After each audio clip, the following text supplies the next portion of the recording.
नमस्ते दोस्तों, आप सबका एक बार फिर से स्वागत है आपके अपने YouTube चैनल सत्य सनातन में। आजकल नए नए धंधे चल रहे हैं पैसा कमाने के लिए, और वो पैसा कमाने में लड़कियां भी पीछे नहीं हैं। वो लड़कियों का तरीका थोड़ा सा चेंज हो चुका है। मैंने अभी देखा एक बुजुर्ग व्यक्ति जिनका व्हाट्सएप स्क्रीनशॉट वायरल हो रहा है, जिसमें एक लड़की उनको अचानक से वीडियो कॉल कर देती है। बुजुर्ग व्यक्ति हैं, व्हाट्सएप चलाना नहीं जानते थे, डायरेक्ट से उन्होंने वीडियो कॉल ले लिया, जिसके पीछे एक लड़की नग्न अवस्था में नृत्य कर रही है और यहाँ दूसरी तरफ लड़की की तरफ से स्क्रीन रिकॉर्डिंग भी चल रही है। बुजुर्ग व्यक्ति इस प्रकार की वीडियो कॉल देख करके हतप्रभ रह जाते हैं, उनके हाथ पैर फूल जाते हैं। थोड़ी देर बाद यह वीडियो कॉल कट जाती है। उसके बाद स्क्रीन रिकॉर्डिंग उनके व्हाट्सएप पर मैसेज के तौर पर आती है। नीचे लिखा जाता है कि या तो पैसे दो, नहीं तो मैं इसको वायरल कर दूंगी, तुम्हारे दोस्तों को भेज दूंगी, तुम्हारी फैमिली में तुमको बदनाम कर दूंगी। ये केवल व्हाट्सएप पर ही नहीं, इंस्टाग्राम पर भी खूब चल रहा है।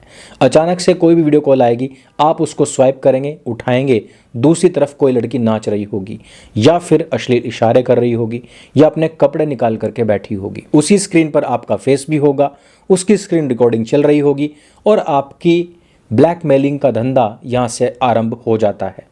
जसनीत कौर अभी जो गिरफ्तार हुई लड़की है लुधियाना से, इसका मामला भी ऐसा ही है। हमारे समाज में लड़कियों ने अचानक से अपना स्वरूप प्रारूप कैसे बदल लिया, किस प्रकार से हमारी पारिवारिक संरचनाएं ध्वस्त होती जा रही हैं, किस प्रकार से एक झूठी एजुकेशन के नाम पर हमारी आधी आबादी को निष्क्रिय बनाया जा रहा है या तो फिर अपराध की दुनिया में धकेला जा रहा है। इस पर हम आज चर्चा करने वाले हैं। जसनीत कौर एक इंस्टाग्रामर इन्फ्लुएंसर है जिन्होंने काफ़ी सारे अकाउंट बनाए। इनके फॉलोअर्स नहीं बढ़ रहे थे। इन्होंने देखा था कि इंस्टाग्राम पर काफ़ी सारे ऐसे कंटेंट क्रिएटर्स हैं, खास करके लड़कियां हैं, जो अर्धनग्न अवस्था में डांस करती हैं। उनके बहुत सारे फॉलोअर्स बढ़ते हैं, फॉलोअर्स और व्यूज़ के अनुसार उनको एड्स मिलते हैं और उससे वो खूब सारा पैसा कमाती हैं। इसी आधार पर इन्होंने भी काम करना शुरू किया, लेकिन इनके फॉलोअर्स नहीं बढ़े। फिर इन्होंने अश्लीलता दर्शानी शुरू कर दी, फिर भी फॉलोअर्स नहीं बढ़े। उसके बाद में इन्होंने ब्लैकमेलिंग एंड एक्सटॉर्शन का काम शुरू कर दिया और उन्होंने पहले देखा कि उनकी प्रोफाइल पर कौन कौन लोग आ रहे हैं। उनकी प्रोफाइल को इन्होंने स्टॉक करना शुरू कर दिया। कुछ लोग तो ऐसे ठरकी होते हैं जो खुद ही मैसेज कर देते हैं। बातचीत आरंभ हुई। जैसे ही पता लगा कि उनका बैकग्राउंड कैसा है, इन्होंने उनको अपने फ़ोटोज़ भेजने शुरू कर दिए। फ़ोटोज़ भेजने के बाद में इन्होंने वीडियो कॉल करनी शुरू कर दी। अगर जसनीत कौर के इस रिकॉर्ड पर चलें तो हम ये पाते हैं कि उनके पास में BMW है तकरीबन 75 लाख रुपए की, यानी कि अब से पहले वो काफ़ी लोगों को इस प्रकार से ब्लैकमेल कर चुकी होंगी। लेकिन अब जो नया मामला आया है वो आया है लुधियाना के कारोबारी गुरबीर सिंह का। गुरबीर सिंह ने पैसा देने के लिए मना कर दिया, तो इसमें बीच में आता है लुधियाना का कांग्रेस का एक नेता जिसका नाम है लक्की संधू। कहीं पर कोई गैर कानूनी काम हो और कांग्रेसियों का नाम ना हो, ऐसा भला कैसे हो सकता है। यहाँ पर जसनीत और लक्की मिलकर के गैंगस्टर्स से इस कारोबारी को धमकी दिलवाना शुरू कर देते हैं, यानी कि उसको जान से मारने की धमकियां तक मिलनी शुरू हो जाती हैं। लेकिन कारोबारी को एक कच्ची गोलियां खेला हुआ नहीं था, उसने सीधे जाकर के इसकी FIR दर्ज करवा दी। जसनीत पकड़ी गई, गिरफ्तार हो गई। यहाँ पर यह अपनी पूरी कहानी बताती है, लेकिन लक्की संधू यहाँ से भी भाग जाता है, फरार हो जाता है।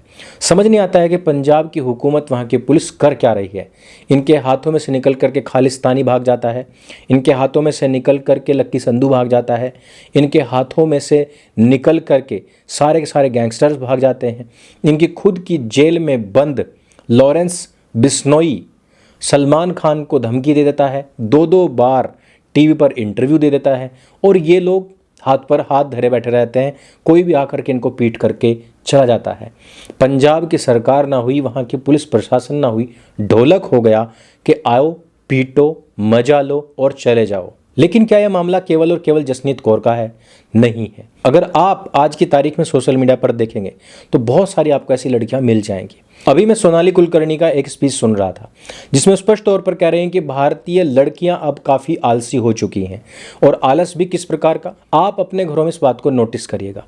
अगर आपके घर में भी लड़कियां हैं तो स्टार्टिंग में वो सभी लड़कियां फर्स्ट डिवीज़न से पास भी होती थी, घर पर आकर भी काम करती थी, घर के जितने भी रिचुअल्स हैं उनमें भी भागीदारी उनकी होती थी, या फिर उनको आगे जीवन में जो जो चीज़ें महत्वपूर्ण हैं वो सब भी सीखा करती थी। लेकिन आजकल आप देखेंगे कि लड़कियां आती हैं, उसके बाद में वो कहती है कि हमारा पढ़ाई का काम है। ना आजकल की लड़कियों को खाना बनाना आता है, ना उनको घर संभालना आता है, ना परिवार संभालना आता है। इसमें सबसे बड़ा रोड़ा पड़ा है उन लड़कियों के जीवन में जो कि पढ़ाई के नाम पर एकाकी जीवन व्यतीत कर रही हैं, घर से बाहर, घर से दूर। उनको कुछ भी नहीं आता है, वो पढ़ती रहेंगी, पढ़ती रहेंगी, पढ़ती रहेंगी। फिर उनके अंदर फेमिनिज्म जागृत होता है। वो फेमिनिज्म उनको कुछ भी करने नहीं देता है। वो कहता है कि हम और पुरुष इक्वल हैं, हर बात में इक्वालिटी इक्वालिटी की बात करते हैं। जिस समय पर उनकी इक्वालिटी का मैदान में उतरने का समय आता है, उस समय पर वो कहती है कि हम कुछ नहीं करेंगे, जो हमने कर लिया है वो ठीक है, लेकिन अब हमें पति चाहिए जिसकी कम से कम 50 लाख 1 करोड़ साल की सैलरी हो या बड़ा बिजनेसमैन हो। दूसरी बड़ी बात कि इतनी बड़ी इनकम वो कमाए तो, लेकिन साथ ही साथ वो 24 घंटे उसके साथ भी रहे, ताकि उसके साथ वो रील्स बना सके, ताकि उसके साथ वो घूमने जा सके, देश विदेश की यात्राएं कर सके और अच्छे अच्छे व्यंजन वो खा सके। इस प्रकार से कौन हो सकता है? इस प्रकार से केवल और केवल सुकेश हो सकता है, एक महाठग जिसको करने धरने के लिए कहीं पर जाने की आवश्यकता नहीं होती, बल्कि ठगी करता है और वो अपनी गर्लफ्रेंड्स को महंगे महंगे गिफ्ट्स भी दे सकता है। लेकिन सुकेश जैसे लोग निकट भविष्य में जल्द ही जेल की हवा भी खाते हैं और जिन जिनके पास भी वो जाता है वो भी ईडी के रडार पर आ जाते हैं। तो आजकल की लड़कियों को हो क्या रहा है? मैं ये नहीं कह रहा हूँ कि 100% लड़कियां वैसी हो चुकी हैं, लेकिन आप अपने घरों में अगर इन चीज़ों को नोटिस करेंगे कि आप जब पढ़ती थी स्वयं, उस समय पर आप क्या क्या करती थी, और आजकल जो आपकी कन्याएं हैं, जो आपके अड़ोस में पड़ोस में रिश्तेदारियों में आज की तारीख में पढ़ने वाली लड़कियां हैं, वो कर क्या रही हैं।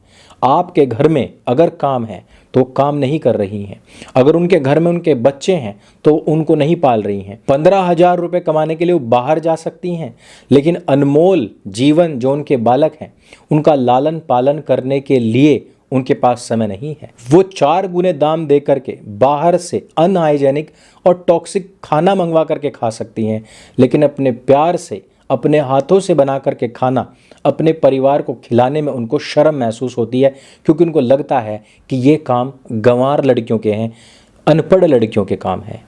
ये सारी चीज़ें कहाँ से आई हैं? ये सारी चीज़ें आई हैं उस मीडिया से, उस सोशल मीडिया से जिस पर आप रात दिन स्क्रॉल करते हैं।